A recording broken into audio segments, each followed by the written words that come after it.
I was about to show you another clip of Yvette Cooper taking down Suella Braverman, the Home Secretary, when I watched the first part of their exchange.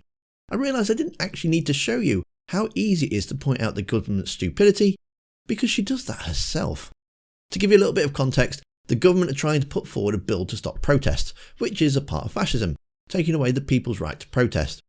But what they're doing is they're dressing it up against the backdrop of Just Stop Oil protests, where they're gluing themselves to roads, stopping emergency services or damaging property, and as we saw last week, works of art.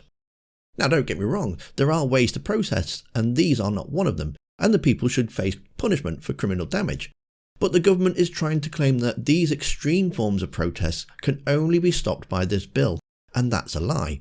We already have laws in place to stop these forms of extreme action.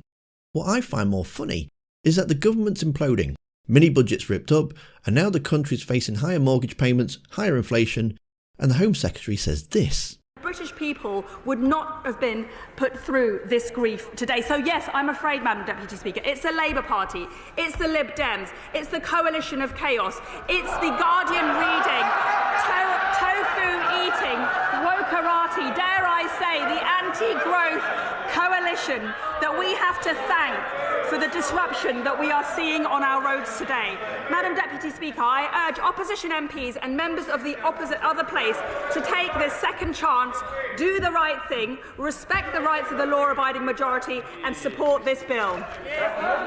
It's like astonishing. The Home Secretary actually talked about a coalition of chaos. We can see it in front of us as we speak. Look, I understand the Minister, they do have concerns. The government does have concerns. When they face issues where you've got a selfish minority wreaking havoc, you've got someone who's resisting all attempts by the powers that be to remove them, causing serious disruption, disorder, chaos, with serious consequences for the public, for businesses, for politics and for financial markets. But they've glued themselves under the desk.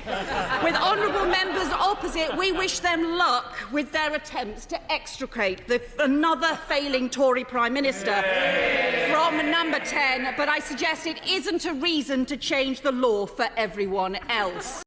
The Home Secretary herself says she sees herself as a champion of freedom of speech and freedom of expression. She said freedom of speech must be protected. Turns out not if it's too noisy. Speaking is fine. Speaking too loudly could be a criminal offence. She says being offended goes hand in hand with free speech, but she's made it an offence to be seriously annoying.